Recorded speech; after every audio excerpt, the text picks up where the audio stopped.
usually by confiscating property or levying new taxes. But of course, he never did have enough money to pay for it all, and he would leave the imperial treasury deep, deep in the red. By 191, Commodus was beginning to lose touch even with the masses, who had always supported an emperor as obsessed with the games as they were. They began to look sideways at his obsession with Hercules, and took as mighty impious to claim that he was actually the reincarnation of the old Greek hero.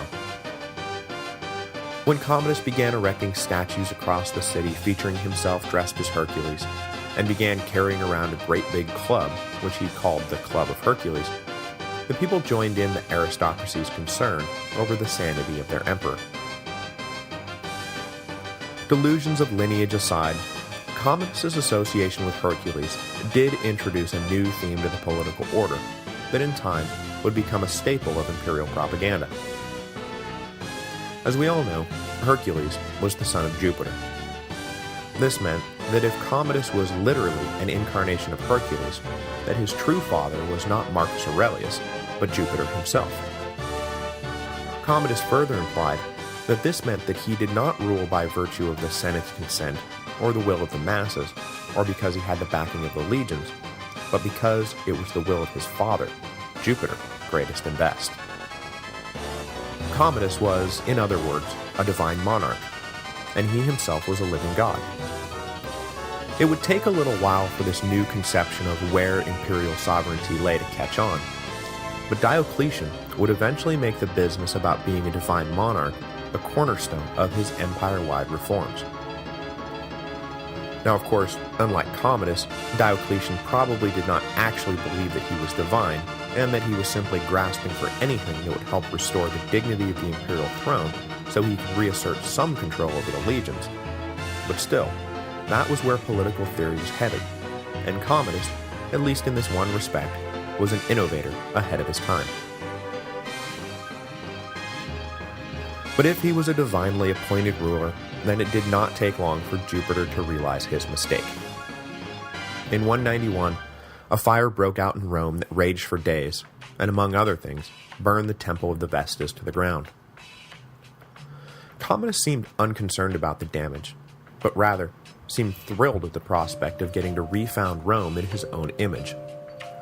So, in early 192, he fully embraced his own outsized megalomania, and declared that henceforth, Rome would no longer be called Rome, but instead the Colonia Aelia Commodiana. In other words, the city of Commodus. He further decreed that the legions would now be called the Commodiani, and the Senate would be called Commodus's Fortunate Senate, a sort of darkly comic rebranding. Having already changed his full name to Lucius Aelius Aurelius Commodus Augustus Hercules Romanus Exuperatoris Amazonius Invictus Felix Pius. He then changed the names of the months so that each lined up with one of his 12 corresponding names. All this began to worry even his inner circle, who tried to dissuade the emperor from indulging himself too much in these fantasies, for fear that he would alienate the whole population with his strange declarations. But all that they got in response was a suspicious snarl, leaving them all with the justified true belief that they were about to be purged for having the temerity to question the Son of God. In late 192, Eclectus, Marcia, and Letus got together and agreed that the emperor had to be done away with, or they would all lose their heads, either at the hands of the emperor or at the hands of the mob, who seemed to be prepping for a mass uprising. But having seen multiple attempts on the emperor's life fail, they laid their plans carefully. Being so close to the emperor, they knew they would have the means, motive, and opportunity to do the job, but what they didn't yet have was someone willing to replace Commodus on the throne. Killing the emperor was one thing. Ensuring that the assassination would not cause a civil war was quite another. So they had to find someone who would be palatable to all three interested parties in the outcome: the Senate, the army, and the masses. In the end, they figured there was only one man for the job, and that was Pertinax. I'm not entirely sure why they thought Pertinax would do anything but just rat them out. This time, he concurred that Commodus' time was up. Pertinax agreed to wait in the wings and take no direct part in the killing, but when the deed was done, he pledged that when asked, he would reluctantly agree to don the purple. Even with their plans carefully laid, things got off to a bad start. On New Year's Eve 192, Marcia attempted to poison her lover, but Commodus caught wise to the poison and forced himself to vomit it all back up. Not sure who was behind the attempt, Commodus retired to his private bath so he could be alone with his paranoia. Quickly switching to Plan B, the conspirators sent Commodus' wrestling partner Narcissus into the bath with instructions to strangle the emperor. Just as with the assassination of Domitian, Commodus did not go quietly, but eventually Narcissus got the upper hand and Commodus lay dead on the floor. He was 31 years old and had ruled the empire very, very badly for 12 years. Next week, the empire will wake up with a massive hangover and try to take stock of the damage that had been done over the previous decade by Commodus and his friends. But before they could even find the aspirin, the people of Rome will be forced to endure a political situation spinning violently out of control. Pertinax will not last 100 days in power. The reign of his successor, Didius Julianus, will be even shorter. Then 3 men, representing different regions of the empire, will all vie for the throne on the battlefield. Rather than emerging into the safety of a Commodus-free world, the empire will instead find itself sucked into something far more treacherous: a year with 5 emperors.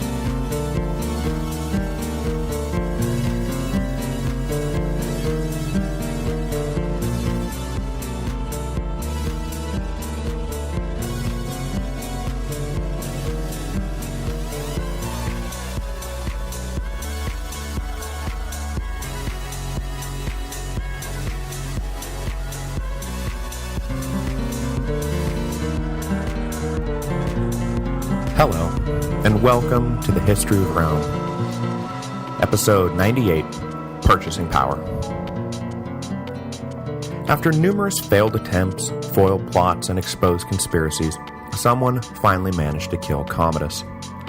That someone was a young athlete named Narcissus, who had been promised a huge reward by the Emperor's inner circle if he successfully strangled Commodus to death.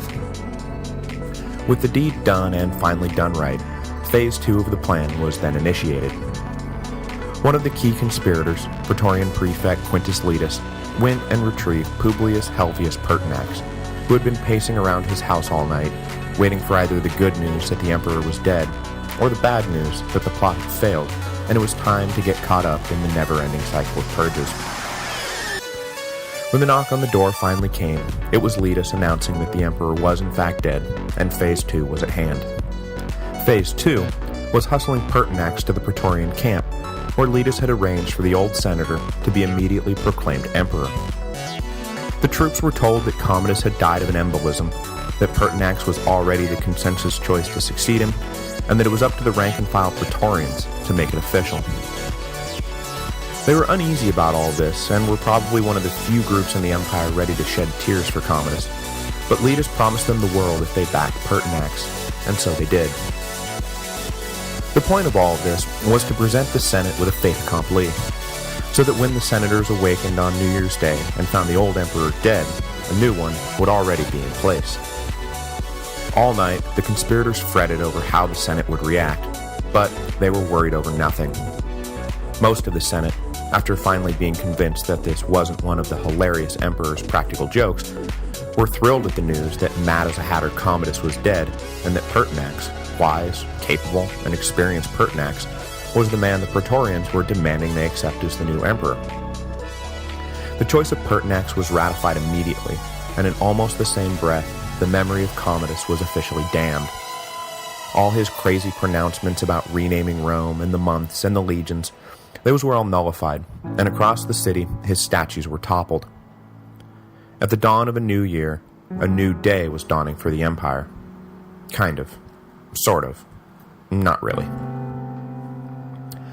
So a few episodes ago, I just sort of slipped Pertinax into the narrative and have referred to him off and on ever since. But other than the fact that he was an able military officer, and that he did his damnedest not to get involved in plots against Commodus, I haven't really told you that much about him.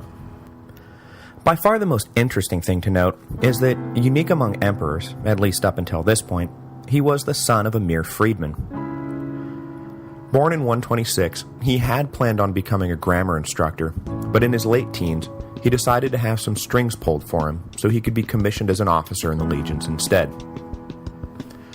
Once in uniform, he immediately proved that he was a hard-working soldier and a natural leader of men, whatever his lowly background said about him. He came to the attention of Claudius Pompeianus, who was himself of lowly origin, though not as lowly as being the son of a freedman, and he became attached to the older man's staff. As Pompeianus' star rose during the reign of Marcus Aurelius, Pertinax rose along with it. Eventually, his undeniable talent won out, and Marcus decided to enroll the young man as a senator so he could grant Pertinax a full command. In 175, he was granted a suffect consulship as a reward for his excellent service, a consulship he would coincidentally share with Didius Julianus, who we will get to in a second.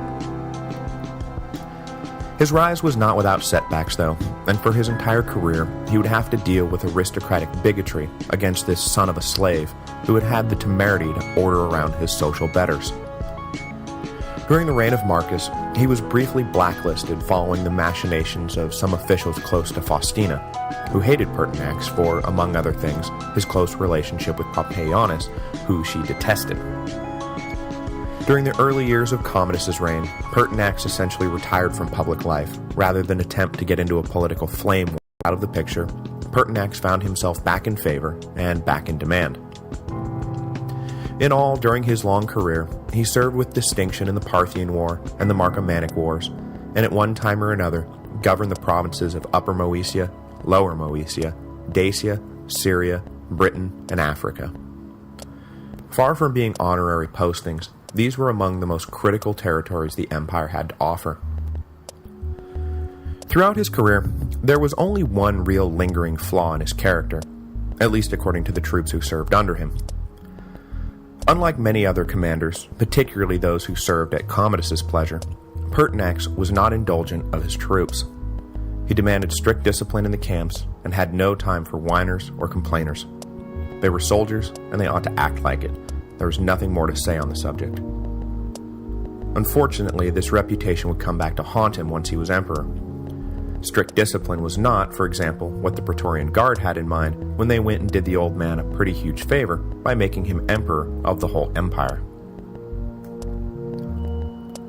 While the Senate needed no prodding to be ecstatic about the elevation of Pertinax, the Praetorians had to be bought off.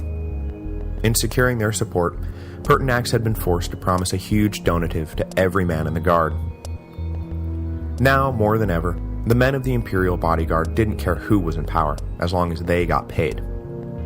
In a few short months, the crass financial underpinnings of their morality would be displayed in a way never before imaginable.